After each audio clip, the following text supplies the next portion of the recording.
Sir வணக்கம். வணக்கம்மா. சட்ட ஒழுங்கு சரியில்லைன்னு சொன்னால் உங்களுக்கு கோவம் வருது.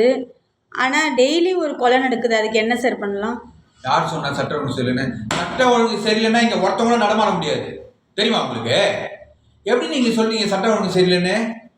எவனோ எங்கேயோ ஒருத்தன் கொலை பண்ணிக்கிறான், இவன் அவனை வெட்டுறான், அவனை இவனை வெட்டுறான், அதுக்கு பேர் சட்ட ஒழுங்கு சரியில்லையா?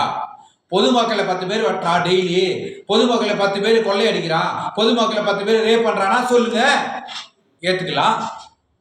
எங்கேயோ 1-2 தப்பு நடந்தா செய்தமா? கோடிக்கணக்கான மக்கள் தொகை உள்ள இடத்துல ஒரு ஒரு ஊர் எடுத்துக்கங்களேன், ஒரு ஸ்டேஷன்ல 60 பேர் இருக்கான். 60 பேர்ல 20 பேர் அதிகாரி வீட்டு வேலைக்கு போயிடுறாங்க, 40 பேர் தான் வேலை செய்யறாங்க. அந்த 40 பேரை வச்சுட்டு ஒரு ஸ்டேஷன்ல வேலை செய்யறாங்க. சரியா? 40 பேர் 40 லட்சம் பேருக்கு வேலை செய்யணும், எப்படிமா செய்ய முடியும்? நீ செய்வியா? கேள்வி கேட்கறல்ல, நீ செய்வியா? உன்னால முடியுமா? இப்போ சட்டம் ஒழுங்கு சரியில்லை, ஒருத்தர் இறந்துட்டாரு அப்படின்றத இந்த கமிஷனரை தூக்கிட்டீங்க. சரியா? உண்மையிலேயே அருமையான ஒரு நல்ல கமிஷனர். சரியா? உண்மை நேர்மைக்கு பேர் போன மனிதர். இப்ப புதுசா போட்ட கமிஷனரும் அதே தான், நான் இல்லைன்னு மறுக்கல. ஆனால் மிகப்பெரிய ஒரு அந்தஸ்துல இருக்க ஒரு கமிஷனரை யாரோ ஒருத்தர் இறந்துட்டாருன்றதுக்காக நீங்க அவரை தூக்கி வெளில போடுறீங்க அசால்ட்டா. இது எந்த விதத்துல நியாயம்? எனக்கு ஒன்று சொல்லுங்க. ஒரு போலீஸும் ஒரு ரவுடி பின்னாடியும், ஒரு கற்பழிக்கிற பின்னாடியும், ஒரு திருடம் பின்னாடியும், ஒரு கேப்பாரி பின்னாடியும், கொள்ளடிக்கிற பின்னாடியுமா இருக்க முடியும்? ஒருத்தன் பின்னாடி சுத்திட்டு இருக்க முடியும்? என்ன நியாயம்? இப்பதான் கொஞ்ச நாள் முன்னாடி அப்படிதான் ஒரு ஊர்ல 2 ரவுடியில குத்தினான். உடனே அங்க இருக்கிற இன்ஸ்பெக்டர் சஸ்பெண்ட். என்ன நியாயம் இது? எனக்கு ஒண்ணுமே புரியல.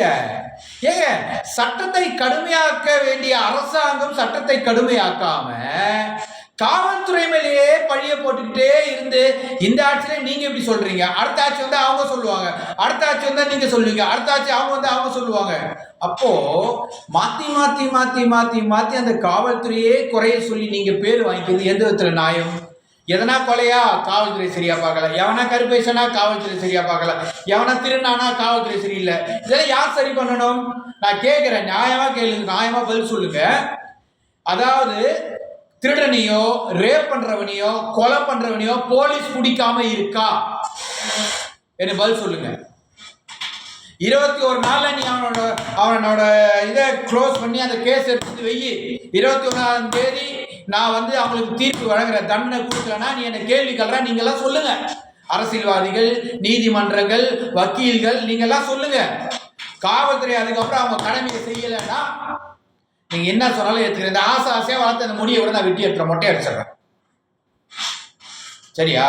அதாவது எவ்வளவுதான் குத்தனாலும் வாங்கிப்பான் போலீஸ்காரன், யார் அடிச்சாலும் திருப்பி அடிக்க மாட்டான் அப்படின்னு நீங்கள் நினைச்சால் எல்லாருக்கும் ஒரு பொறுமை உண்டு, எல்லாருக்கும் ஒரு அளவுதான். அளவுக்கு மீறினால் அமிர்தமே விஷம். ஒரு நாளைக்கு அந்த போலீஸ் எல்லாம் பொங்கி எழுந்துட்டாங்கன்னு வச்சுக்க, இங்க ஒருத்தவங்கள தாங்க முடியாது. அது எவ்வளவு பெரிய அப்பட்டாக்கிறவங்களால இருந்துக்கோ, எவ்வளவு பெரிய அரசியல்வாதிகளால இருந்துக்கோ, யாரா இருந்தாலும் இருந்துக்கோ.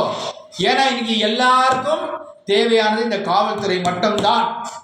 ஒருத்தன் செத்தாலும் காவல்துறை தான், ஒருத்தன் பிறந்தாலும் காவல்துறை தான், ஒருத்தன் வெட்டினாலும் காவல்துறை தான், ஒருத்தன் கல்யாண பாதுகாப்புனாலும் காவல்துறை தான், ஒருத்தன் மீட்டிங் போட்டாலும் காவல்துறை தான், எல்லாத்துக்கும் காவல்துறை தான்.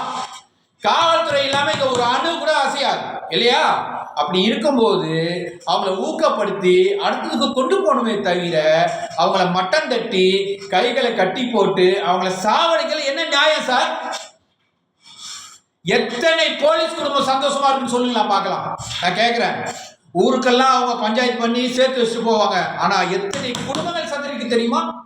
ஏன்னா அவங்களுக்கான ஓய்வு கிடையாது, அவங்களுக்கான லீவு கிடையாது, அவங்களுக்கான அன்பு காட்ட பொண்டாட்டிக்கிட்டே பிள்ளைகிட்டே எந்த நேரமும் கிடையாது. வந்துதான் இருந்துதான் ஆகணும். 24 மணி நேரம் 21 மணி நேரம் இருந்துதான் ஆகணும். போன பேட்டியில் கூட சொன்ன பாருங்க, என்ன சொன்னேன்? ஒரு 25 போலீஸ் நிக்கிறாங்க, ஒரு அதிகாரி அவங்கள மிரட்டுறாரு. என்ன மிரட்டுறாரு?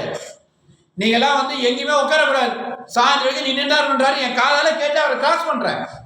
நான் கேட்கிறேன், அத்தனை பெண் போலீஸ் இருக்காங்க அங்க, அவங்க என்ன வசதி பண்ணி கொடுத்துருக்கீங்க காவல்துறையிலேயே?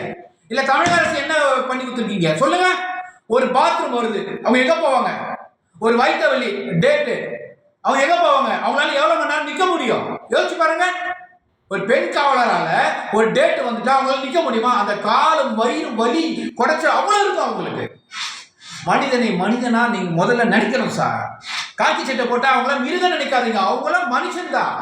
மக்களை காக்கின்ற தெய்வங்கள் அவங்க. தயவு செய்து அரசாங்கமே ஒரு கொலைக்கும் ஒரு அதிகாரிகளை மாற்றத்தை நிறுத்திட்டு என்ன பண்ணலாம், சட்டத்தை என்ன கடுமையாக்கான்னு சிந்திங்கன்றதான் என்னோட வேண்டுகோள்.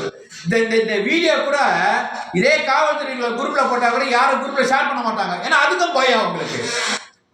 உடை மட்டும்தான் காக்கி உடை, பார்க்கறதுக்கு மட்டும்தான் கம்பீரம். ஆனா இன்னைக்கு மனசாலையும் உடலாலையும் நொந்து கோழையா இருக்காங்க. இல்லைன்னு மறுக்க முடியுமா? சொல்ல பார்க்கலாம். ரொம்ப நன்றி சார்.